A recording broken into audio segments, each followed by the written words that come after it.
एक बार फिर से रज़ाग्राफी की हमारी तमाम रिपोर्ट्स सही साबित हुई। हालांकि मैं पहली बार खुद चाहता था कि ये रिपोर्ट हमारी गलत साबित हो, लेकिन कल रात 12:30 से अब तक मैं लगातार आपको अपने इंस्टाग्राम और लगातार यूट्यूब पर अपडेट दे रहा था कि हिजबुल्लाह के लीडर हसन नसरुल्लाह का बचना नामुमकिन सा हो गया है।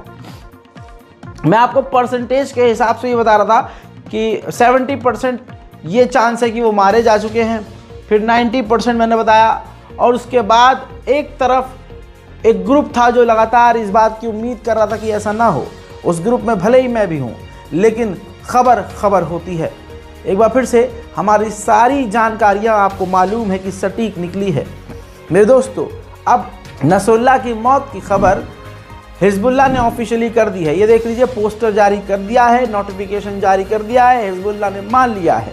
वहीं मेरे दोस्तों, अगली इस महिला एंकर को आप सुन लीजिए, जो कि लेबनान न्यूज़ चैनल की एंकर हैं और हसन नसरुल्लाह को शहीद करार देते हुए फूट फूट कर ये ऑन एयर रोने लगी।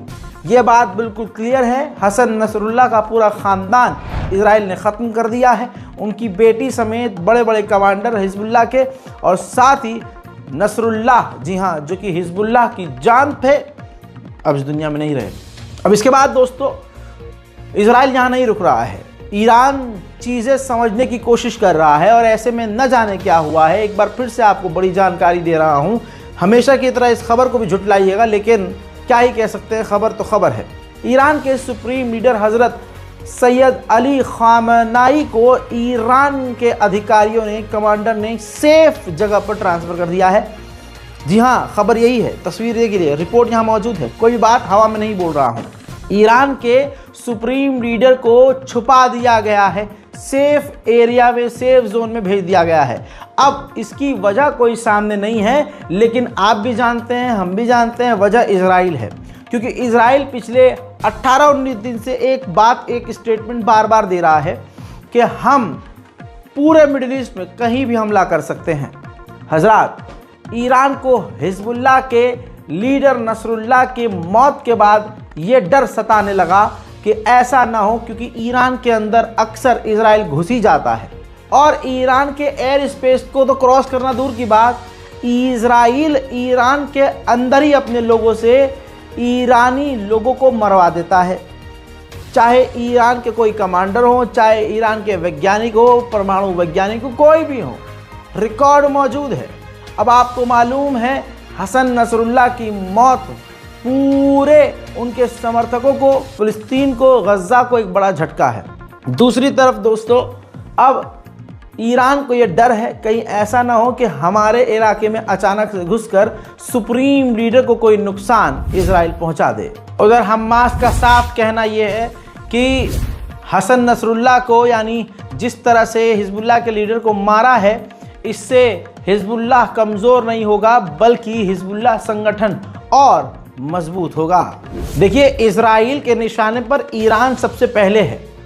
ईरान का राइट हैंड हसन नसरुल्लाह यानी हिजबुल्लाह माना जाता था, जिसे इजराइल ने बड़ा, इतिहास का सबसे बड़ा नुकसान पहुंचा दिया है। उसी बैरूत में इजराइल ने जब हमले किए, जब हसन नसरुल्लाह को इजराइल ने कत्ल किया, उसी हमले में ईरान के ये टॉप कमांडर भी मारे गए हैं, जो IRGC ईरान की फौज के टॉप कमांडर थे और बैरूत में थे।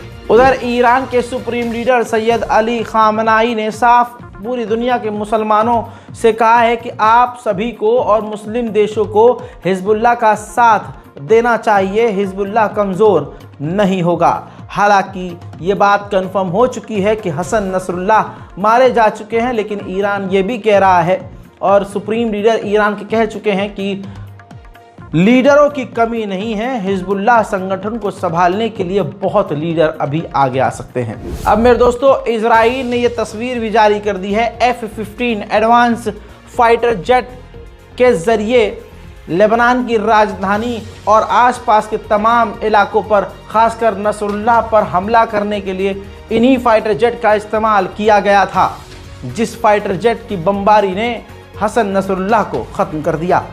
इजराइल के ऑफिशियल ने साफ तौर से कह दिया है, जो एक ऑफिशियल हेड है, सीनियर अधिकारी है, उन्होंने कहा कि हसन नसरुल्लाह अब तक के सबसे पावरफुल नेताओं में से एक शख्स रहा है।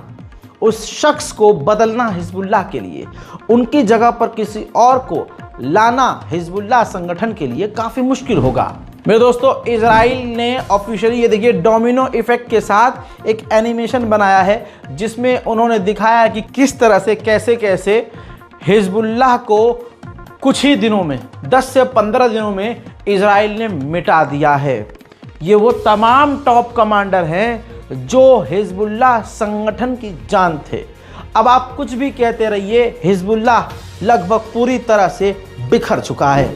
इजराइल ने लेबनान में जो हमले किए, इसमें आम लोग तो मारे ही गए हैं, लेकिन 11 मेडिकल पर्सन जो मेडिकल सेवाओं के लिए काम कर रहे थे वो भी मारे गए हैं। मेरे दोस्तों, इजराइल ने लेबनान के एयरपोर्ट के कम्युनिकेशन डिवाइस और सिस्टम को हैक किया और उसी पर धमकी दी लेबनान के एयरपोर्ट के टावर को, और उनसे कहा कि एक यात्री विमान, तस्वीर देखिए, एक यात्री विमान ईरान का, ईरान से उड़कर लेबनान आ रहा है, आप उसे सीधा सीधा कहिए कि वापस मुड़ जाए और लेबनान लैंड ना करे। जिस धमकी के बाद ईरान के उस पैसेंजर विमान ने यू टर्न मारा और वापस तेहरान लौट गया। मेरे दोस्तों, हिजबुल्लाह के अगले लीडर कौन होंगे, हसन नसरुल्लाह की जगह कौन लेगा, तस्वीरों में देख लीजिए, पहचान लीजिए इन शख्सियत को। नाम है इनका हाशिम साफी अल-दीन। इजराइल ने इनको भी कत्ल करने की कोशिश की, लेकिन ये बच गए। हसन नसरुल्लाह को कत्ल करने के लिए इजराइल ने ऑपरेशन क्रिएट किया और उस ऑपरेशन का नाम रखा द न्यू ऑर्डर। वहीं मेरे दोस्तों, बाइडेन सरकार ने, यानी अमेरिका ने, अपनी सेना से कहा है कि तमाम पूरे के पूरे मिडिल ईस्ट में आप रेड अलर्ट पे रहिए। बिना ईरान का नाम लिए एक बार फिर से ईरान को आईडीएफ के कमांडर ने धमकी दी है। ईरान को धमकी देते हुए बिना नाम लिए इजराइल के कमांडर ने बिल्कुल क्लियर कह दिया कि हमारी कैपेबिलिटी बहुत ज़्यादा है, हमारी कैपेबिलिटी कम नहीं हुई है, हमारे लिए जो भी मिडिल ईस्ट में ख़तरा होगा हम वहाँ पहुँच उसको ख़त्म कर देंगे। एक बयान में जब हसन नसरुल्लाह जिंदा थे तो उन्होंने अपने बयान में कहा था कि इजराइल एक मकड़ी का जाल है। अब उनको कत्ल करने के बाद नेतन्याहू ने ताना मारते हुए कहा है कि आज ये सब लोग जान ले कि इजराइल मकड़ी का जाल नहीं है और हम काफ़ी मजबूत हैं।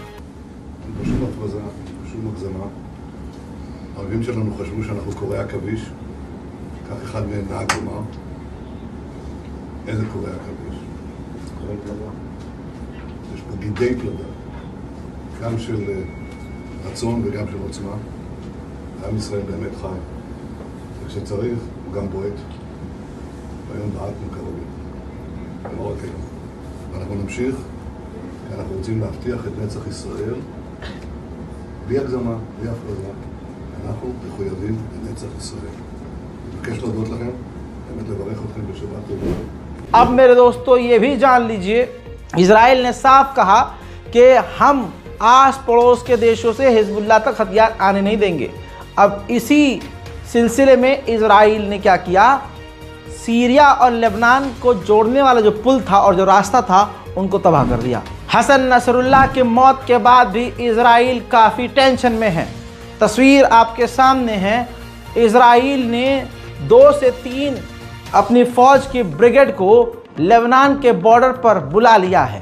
भारी मात्रा में नए सैनिक लगातार इजराइल अपने तमाम इलाकों में तैनात कर रहा है और लेबनान के बॉर्डर पर भेज रहा है। हज़रात मोहतरम, अब लेबनान के लोगों को भी यकीन आ गया है कि हमारा मुल्क अब गज़ा दूसरा बनने वाला है, जिसके बाद खौफ से लेबनान के लोग अब लेबनान ही छोड़ रहे हैं।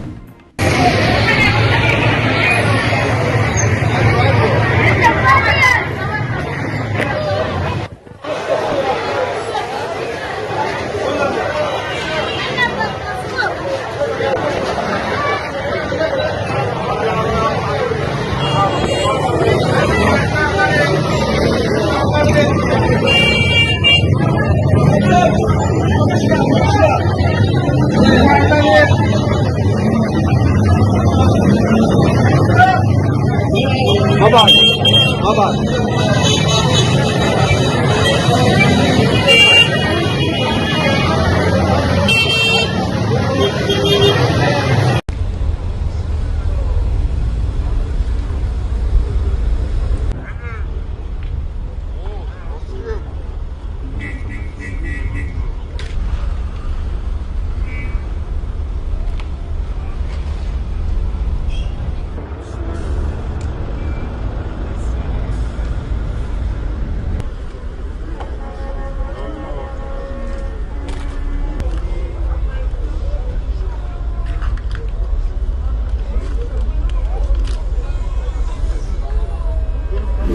मेरे दोस्तों, आपसे गुजारिश है हमारे इस चैनल रज़ाग्राफी अनस्क्रिप्टेड को सब्सक्राइब जरूर करें। अगर आपने हमारा चैनल सब्सक्राइब किया होता तो सही समय पर आपको पुख्ता और सटीक जानकारी मिलती सबसे पहले।